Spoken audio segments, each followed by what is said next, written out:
Hello everyone, and welcome to my DEM modeling and simulation tutorial. So this tutorial is meant to supplement this discrete element method modeling and simulation guide right here attached to my thesis. So if you have access to that, open it up and I'll just be following these steps. So today we're going to run a powder spreading simulation where effectively a pile of powders is dropped onto a build plate, and then a spreader comes along to spread this material onto the build plate in a uniform manner. So there's 4 primary steps or sections. The first is simulation setup. Next we'll move into particle generation, input file editing, and model editing and execution. So first start with simulation setup, and you can follow along, and everything should be explained in this written document as well. First go to Abaqus. Here I've already created a model-based file, so go ahead and do that. Next we're going to want to set our work directory, and this is where all the files that we create are going to be saved. So if you don't know where this file is set at, you're not going to be able to find your files after you've done all your work. And so I have this saved inside my F drive, my DEM folder, and a specific folder for my how-to guide. So once I have that done, say OK. And next we're going to create our 3 parts. So the first part that we'll make is our, let's say our build plate. 3D extrusion solid, that's about right. So we'll continue. Pretty simple part. Starting corner 0, 0. We'll do an ending corner of 30, 10. And that's good. And we'll extrude it for a depth of 1. So in Abaqus, there are no unit system. It's up to you to keep your own units consistent. There's some tables that you can find online that shows different unit systems that you can't use. So we have our build plate made. Next we'll move to our spreader. Continue. Again, will be just a rectangular prism. Shows 0, 0 and 8, 6 for a spreader. For a depth of just 1 again. The last part is our metal pile. All this is fine. Continue. 0, 0 again. We go 6, 4. And we'll extrude for a depth of 4. Cool. So next we're going to want to generate sets for these parts. And also help to apply loads and once we make it into our input file section. So just within each part, our build plate, open it up, sets, double click to create a set. We'll just name this the build plate set. And we'll select all of it. We didn't get this corner. And done. Repeat for the metal pile.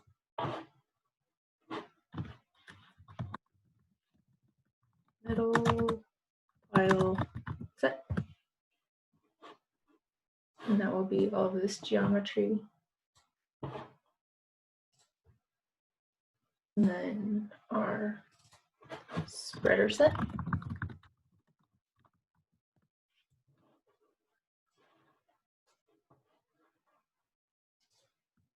And good, we're done. So once that's done, I'm gonna want to create some materials that you'll be using for the build plate and the spreader. So I created one that's just medium carbon steel that I'm using for both the spreader and the build plate. I just put in the density, the Young's modulus, and Poisson's ratio. It doesn't matter too much for these simulations since the spreader and the build plate aren't really deforming too much, mostly just the powders. So that's fine. Next, we'll assign our material properties to each of the parts that we created. So we can use this button right here for assign section, and it will say create set. Now we won't want that because we've already created our sets. So just hit spreader set right here, and that'll be section 1, which is our medium carbon steel.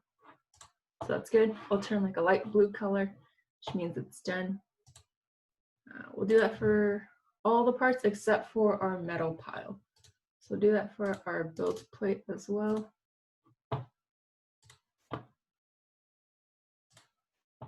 And again, medium carbon steel, so that's good. The material properties for the metal pile will come later once we actually generate our particles. So now that we have everything assigned, we will go ahead and make our assembly. So we've got instances. We're going to want to select all of these. Okay.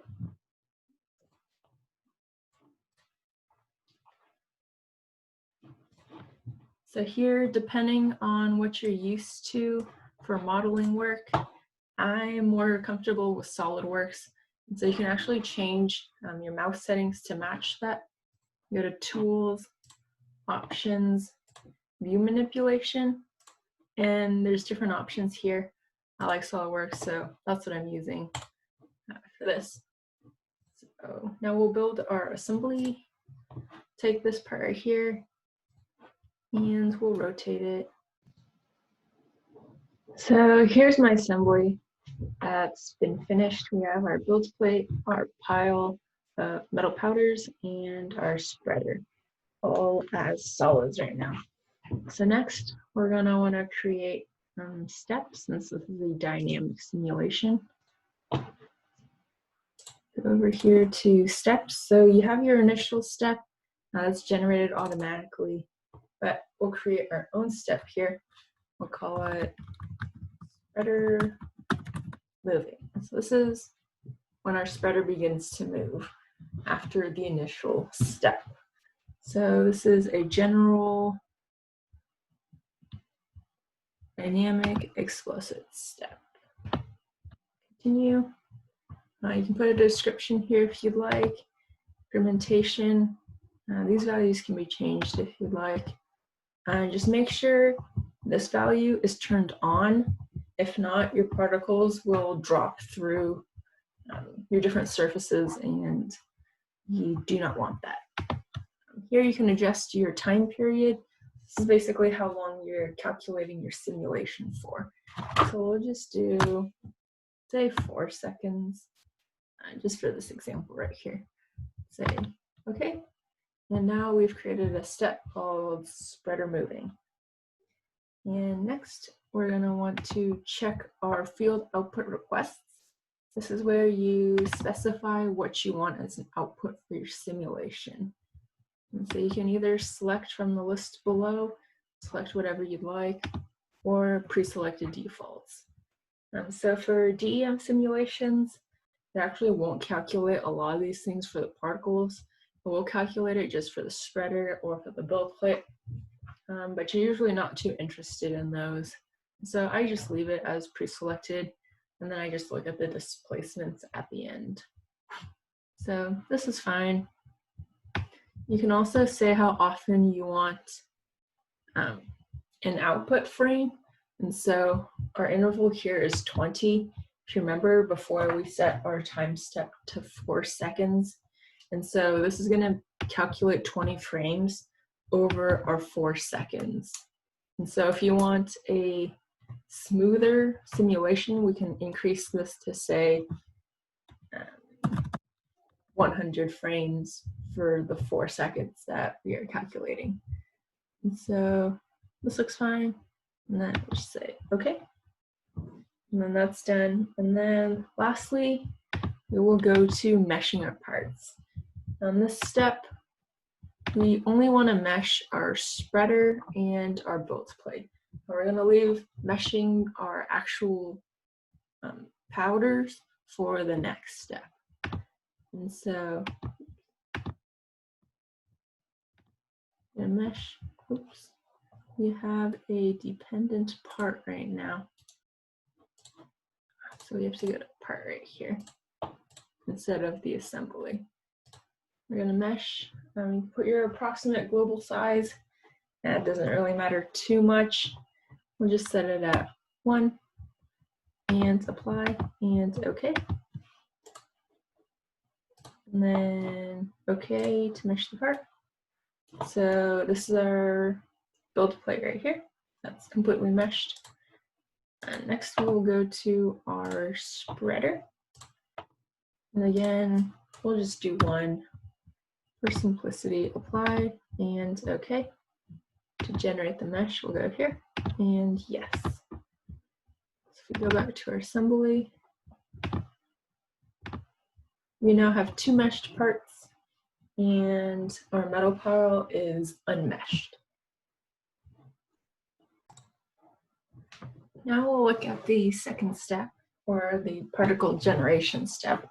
And then this step will convert our solid part into little particles that will be used for the simulation. So open Abaqus again. And so before we had meshed the spreader and the build plate, but not this metal pile. And so we'll go ahead and do that now. Go to the metal pile and let's say we'll have a global size of 0.5. And now this global size that is selected, our particles have to fit within this element size. And so once we convert to particles, we can't have any particles with a diameter larger than 0.5 units. So adjust this mesh size accordingly to whatever particle size that you want. So now that we have that done, we'll create some interaction properties. And these are effectively how the particles interact with other particles and how the particles will interact with the surrounding boundary. And so I already created these, but we'll want to go ahead and do this too. I created this P11, which is particle to particle interactions. So I just did mechanical, I labeled the tangential and normal behavior. So for tangential behavior, I use the penalty friction formulation with a friction coefficient of 0.01. And for normal behavior, I chose the hard contact. There's different ones that you can choose. You want to make sure that you allow for separation after contact. And then for P12, again, the same thing, tangential behavior and normal behavior, except this time we have a friction factor of 0.3. And for normal behavior, again, we have hard contact, and we allow separation after contact.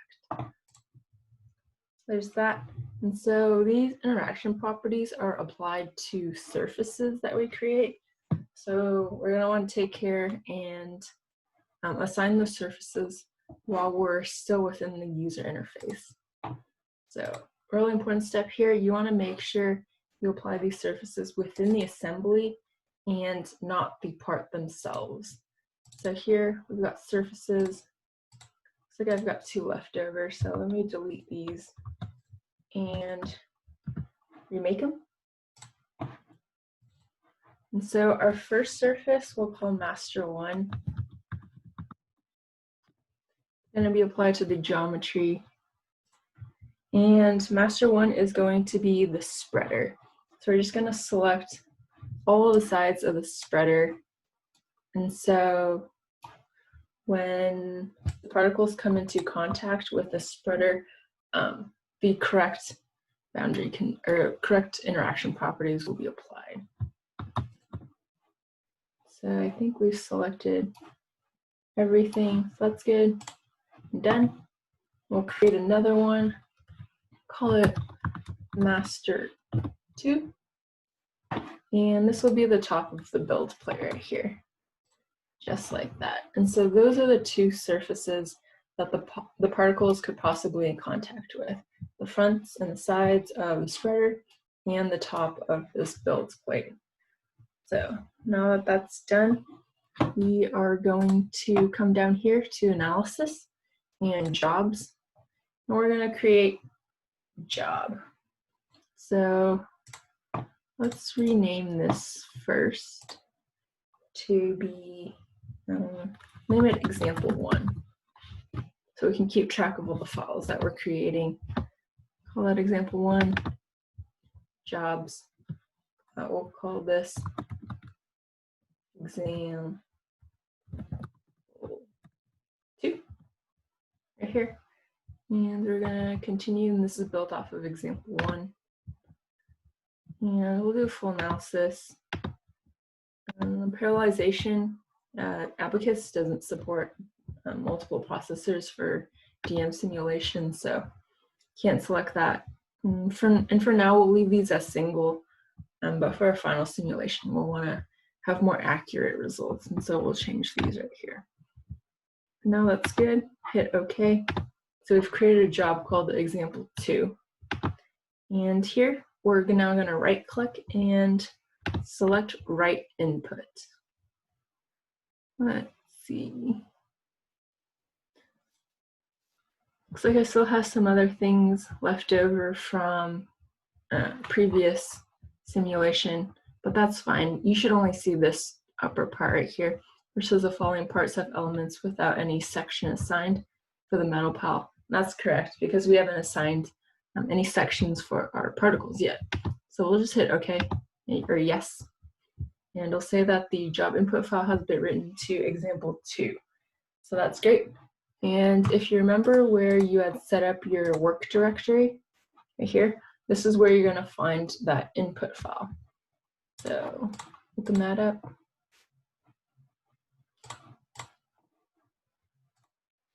This DEM how-to guide, and here it is.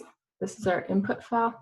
Basically, the input file is a text document that holds the same information that our Abaqus file holds, except it's just in text. And so to open this, we're going to open it in Notepad or whatever text editing software you might be using. So it's got a general layout the same as what you'll see in the user interface, where you'll have your part, the build plate, and this lists all the nodes for the meshes that we've created. And it's generally a lot of numbers, a lot of information. So the quickest way to move between different sections is, if you notice, all these lines will start with either 2 asterisks or 1 asterisk, and then a whole bunch of numbers. And so I like to just go Control F to this find function and just look up this star. And that'll help you to skip through different sections more quickly. And so we're going to want to go to our metal pile section, which is right here. And we've got our nodes. That's fine. And then we've got our elements. And this will tell Abaqus what type of elements that you're using, and then the associated data that's needed for this element type. And so before, if you remember, in Abaqus, we had made these little square meshes, but we wanted to convert these to particles. So we're going to delete this type right here. We don't want that anymore. And we're going to change that to a PD 3D. And this is the particle element type. And this is the only edit we are going to make for this round right here. So again, for the metal pile, we're going to change our element type to PD 3D. And make sure this is for the metal pile right here. Once that's done, we're going to save as, call this example 3.imp, and we're going to save it as an all files type. And we'll hit save. And now we're going to come back into Abaqus, go to File, import a model, and we're going to change this right here to a .inp so that we can load in our example3 input file. So when we load it in, you'll see that we've converted our cube meshes into now particles or little nodes. Now, there's no radius or anything associated with them, they're just points in space. You also see that you get a whole bunch of errors right here. And this is because we had changed the element type without changing any of the associated data.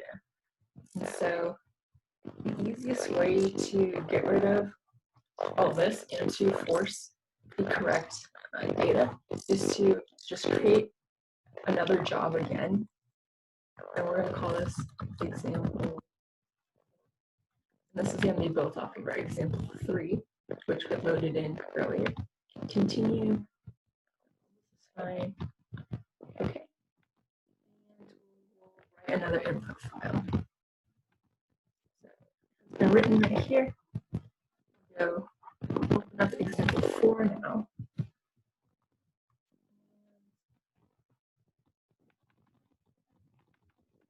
Down to our metal pile. Remember before, there are about 8 rows of data for the C type of element.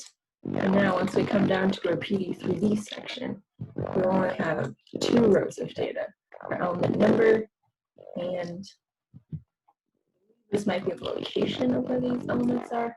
I'm not quite sure, but you should only see 2 columns of data now.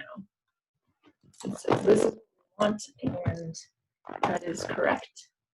So make sure this is saved, and we will continue into editing this text file right here to put in our section details and particle radius and everything like that. So you might have noticed on the previous section, audio quality wasn't too great, but I wasn't able to realize this until after I'd finished creating the entire simulation. So I'll try to go back and hopefully the sound is a little better this time around. All the work will already have been done and completed, but I'll show you how to do each of these steps and at what time and where all these steps are located. So we're now at our input file editing step, and I'll walk you through the guide and what that actually looks like inside the actual text file.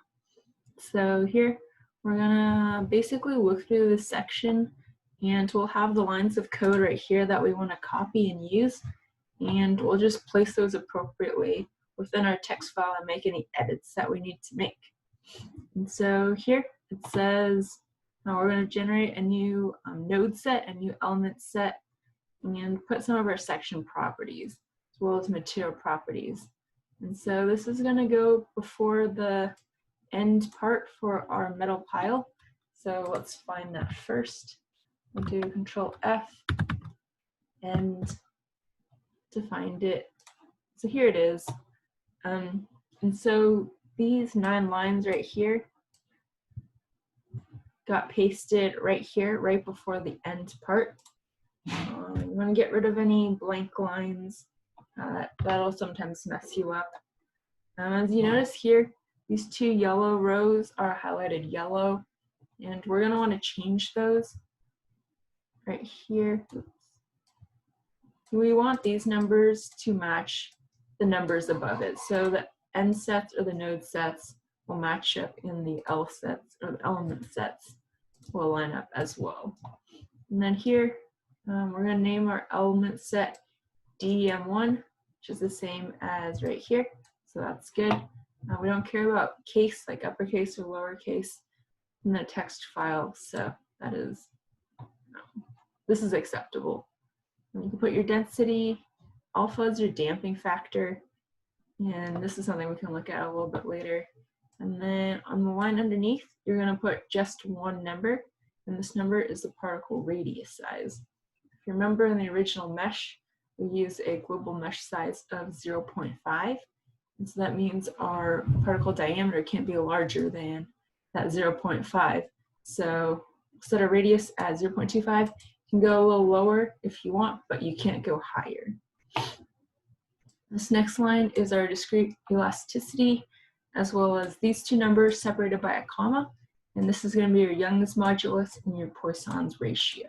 So there's that. We'll keep going. The next edit or the next check that you want to do is to make sure that your surfaces have been generated correctly within the assembly. So we'll go for assembly like that, and we'll look for master 1 and master 2. These are the two surfaces that we had created. These look good because if you remember, master 1 was made out of 6 different surfaces, and master 2 was made out of that top surface of build plate. And then next, we're going to want to go over down to this section right here. We're going to copy and paste the section right before the end of the assembly. And so that's shown right here. And again, you're going to want to change these numbers right here to match the original N set and L set information that was at the end of your metal pile section. These here are given -1s, whereas mine are given -2s.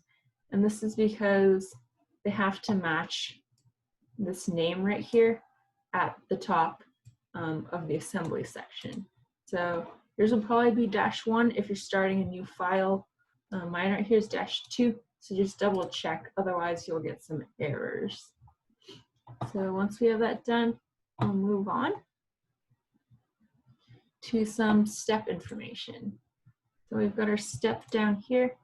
We're going to copy these 3 lines like this, and that's going to get pasted over here. And the only difference, and the only change that I made was this number right here. We have a 30, whereas I have a 4. And this is your runtime that we've set for our step. So we set 4 seconds. So that's why this is a 4 right here. And next, we'll put in our contact information, and this is going to go right underneath the bulk viscosity information under your step section. So we've got contact, in the sense, and contact controls and inclusions. And so this will list every pair of contacts that we want to keep track of. And the first is going to be DEM1 to DEM1. And this is a surface that we generated for our particles in the above sections.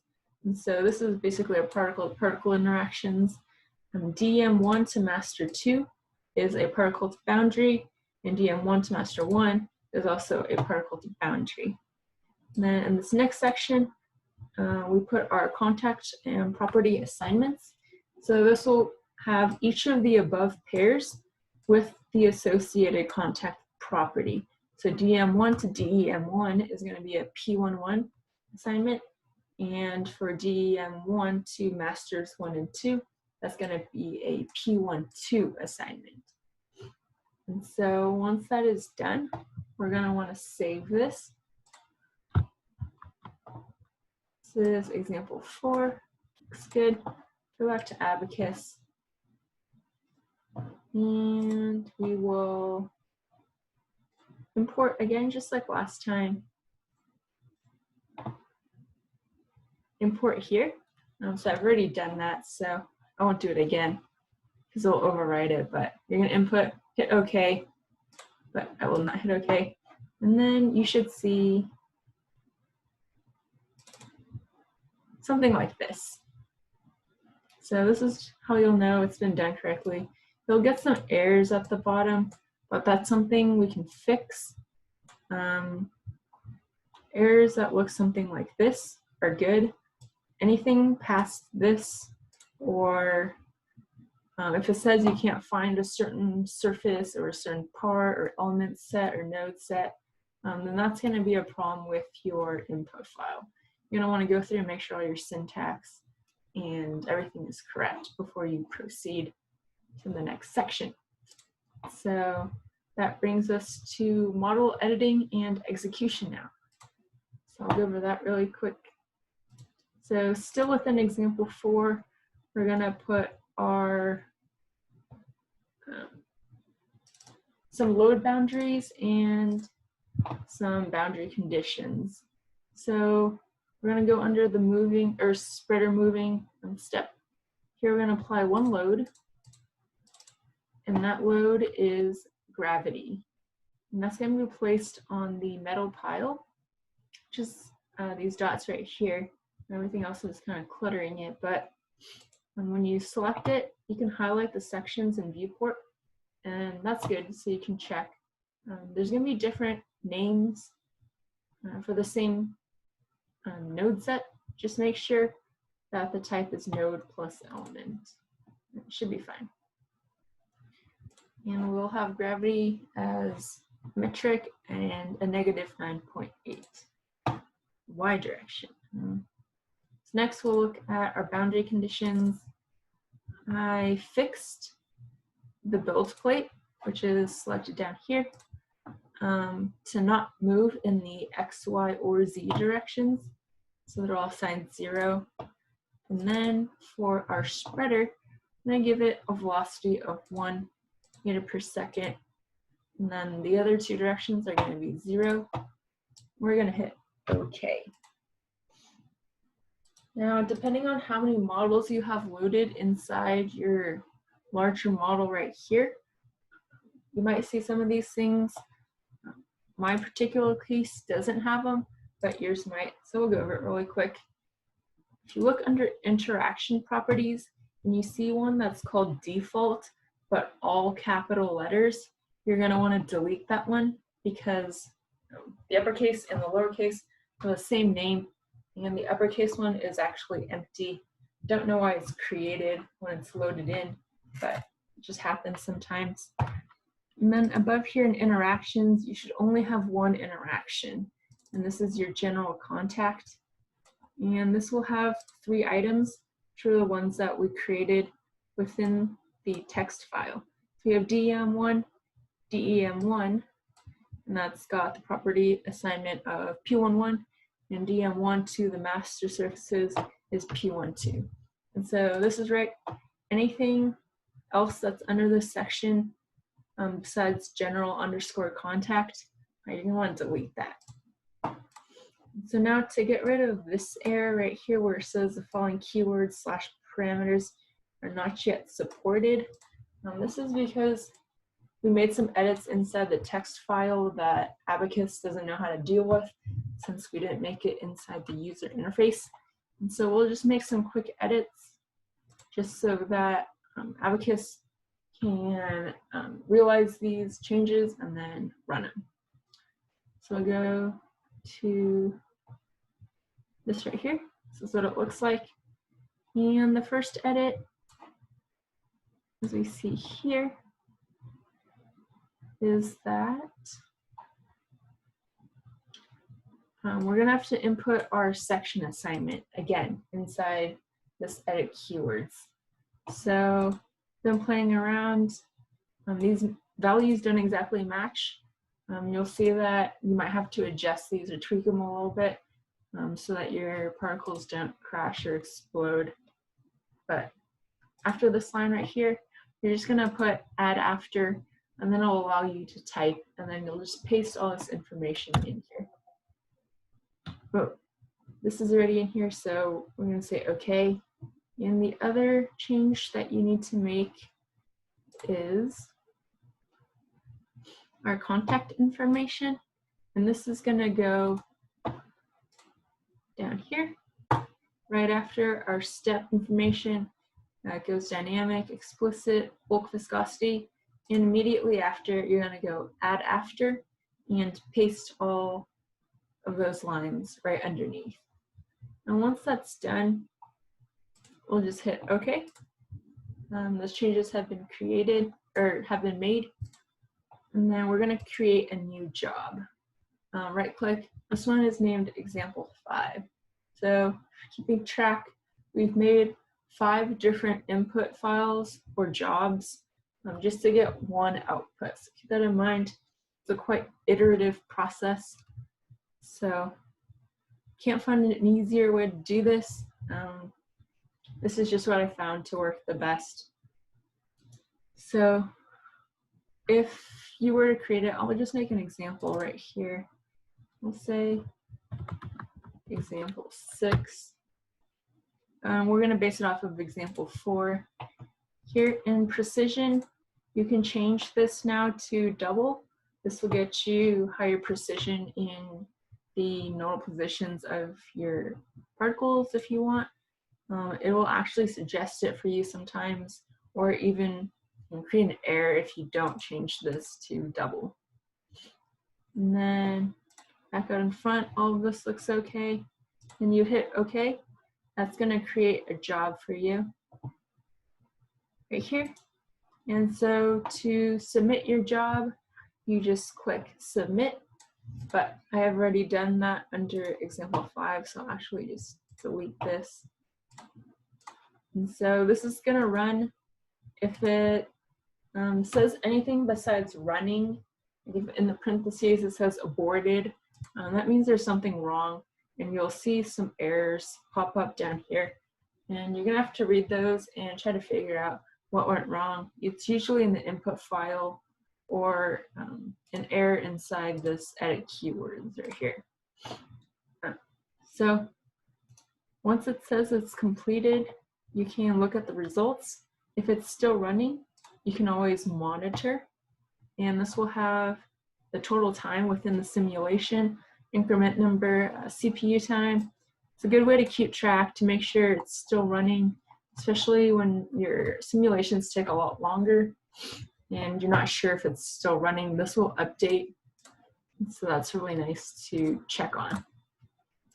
But we will look at our results, and we will see when you first come in, it'll usually be on this tab right here, where everything will be green and undeformed.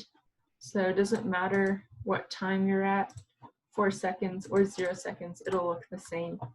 But if you go to deformed, we can see that we got a collision. So we can also, visualization purposes, go to part instances.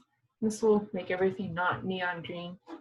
And so if you get a collision like that, some of the easiest fixes I have found is to go back to your edit keywords. It opens up. We'll see that our alpha is only 200, and this is quite low. We'll try to increase this incrementally until we get something that behaves a little bit better or more expected. It's a very iterative process. I'd recommend checking your alpha value, make sure your density is correct, as well as your gravity. And then you can always check your interaction properties as well. Make sure they're not too harsh, especially in the normal direction. You can, instead of doing a hard contact, select one of these. You just mess around with the model, check it, and if you can, verify it against experimental results. So I'll give you a little bit more confidence on your model. So hopefully with this tutorial, hope it can help you set up your very own DEM simulation and get it to work. If you need any of the text information, it should all be in here between these dotted lines that you can follow. And hopefully your job turns out. So good luck, and thank you for watching.